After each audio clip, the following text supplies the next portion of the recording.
शक्तीपीठ महामार्गाला विरोध करण्यासाठी अशा अजून 5 केसेस आपल्यावरती झाल्यात. आपण या ठिकाणी शिवसैनिकांनी माघार घ्यायची नाही. शेतकऱ्यांच्या मानवतेवर पाय द्यायचा आणि उद्योगपतींचं पोट भरायचं हा या मोदी शासनाचा आणि या राज्य शासनाचा असलेला हा व्यवसाय आहे, मला काय हरकत नाही. आरोग्याच्या दृष्टिकोनातून बघितलं तर हा महामार्ग फार चुकीचाच आहे. शेतकऱ्यांच्या बाबतीत बघितलं हा महामार्ग चुकीचाच आहे.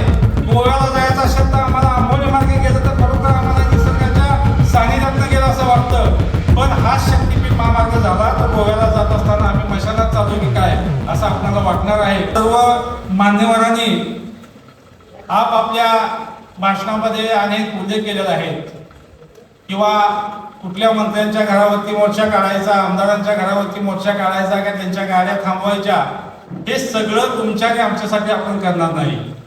तर ज्याच्या जीवावरती आपण आज इथं जगत आहे, ज्याच्या जीवावरती आपण या ठिकाणी अन्न खात आहे, त्या शेतकरी मानवासाठी आपल्याला हे करायचं आहे. शिवसैनिक म्हणलं की अनेक गुन्हे आपल्यावरती दाखल होतात, अनेक केसेस आपल्यावरती होतात. पण त्यामध्ये या शक्तीपीठ महामार्गाला विरोध करण्यासाठी अशा अजून 5 केसेस आपल्यावरती झाल्यात. आपण या ठिकाणी शिवसैनिकांनी माघार घ्यायची नाही. कारण शिवसेनेचा एक बाणाच आहे की जिथं अन्याय होतो त्या अन्यायाच्या विरोधात आपण जायचं असेल तो शिवसैनिक असतो. मला एकच या ठिकाणी सांगायचं आहे की हा शक्तीपीठ महामार्ग कशासाठी घाट घातलेला आहे. माझ्या काय वाचनात आला असेल सन्मान्य भोसले साहेब, काय तुमच्यासारख्या मंडळीने आम्हाला सांगितलं की चंद्रपूर आणि नागपूर या साईडला काही उद्योगपती मोठे मोठे आहेत जे मोदी धार्जिन उद्योगपती आहेत. अशा उद्योगपतींनी याच्या अगोदर हा शक्तीपीठ महामार्गाचा नियोजन करण्या अगोदर कोळशाच्या खाणी त्या ठिकाणी मंजूर करून ठेवलेल्या आहेत आणि त्या कोळशाच्या खाणीतून लाखो टन कोळसाची त्या ठिकाणी उत्खनन करणार आहेत.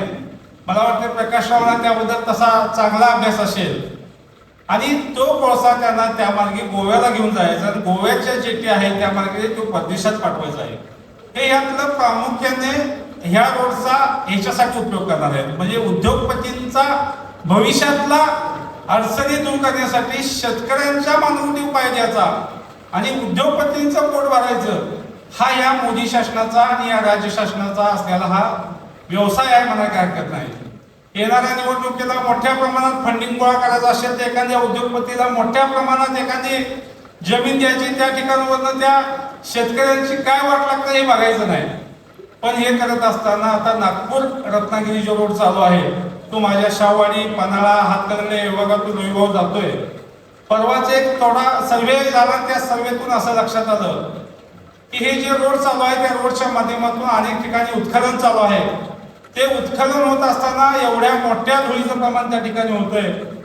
एखादा पाण्याचा टँकर मारला तर ती मारतात नाही ते धुळीचं कण नाकामध्ये जाऊन पोटामध्ये जाऊन आज त्या ठिकाणी अनेक तरुणांना, अनेक महिलांना, अनेक आमच्या ज्येष्ठ माणसांना कॅन्सरचं प्रमाण वाढलेलं आहे. आरोग्याच्या दृष्टिकोनातून बघितलं तर हा महामार्ग फार चुकीचाच आहे. शेतकऱ्यांच्या बाबतीत बघितलं हा महामार्ग चुकीचाच आहे आणि जे महामार्ग करत आहे त्याच्यामुळं अनेक झाडांची निकत्तल केली. आज आमच्या शाहवाडी तालुक्यात असू दे, नंतर पन्हाळा तालुक्यात असू दे किंवा हातकणंगले तालुक्यात असू दे, याच्या अगोदर जे उष्णतेचे प्रमाण होतं ते गेल्या वेळेपेक्षा ह्यावेळी 2-4% वाढलेलं आहे. आणि मात्र यांची झाडं लावण्याची पद्धत अशी आहे की एक झाड लावतात आम्ही 100 झाडं लावतो. झाडं कुठं लावतात ही तो रोडचा मधला भाग असतो त्याच्यामध्ये ते जी झाडांची आमच्या या राज्यामध्ये मान्यता नाही, शोसाठी तुम्ही झाडं लावता आणि साईडच्या बाजूला मात्र तुम्ही मोकळं सोडता. अखंड हुंडामाळ झालेला आहे. आमचे मगाशी विशालराव म्हटले की गोव्याला जायचं असेल तर आम्हाला आंबोली मार्गे गेलं तर खरोखर आम्हाला निसर्गाच्या सानिध्यात गेलं असं वाटतं.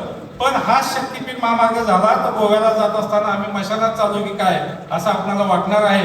त्यामुळे आपण सर्वांनी शिवसेनेच्या साथीला येऊन हा महामार्गाला आपण विरोध करू.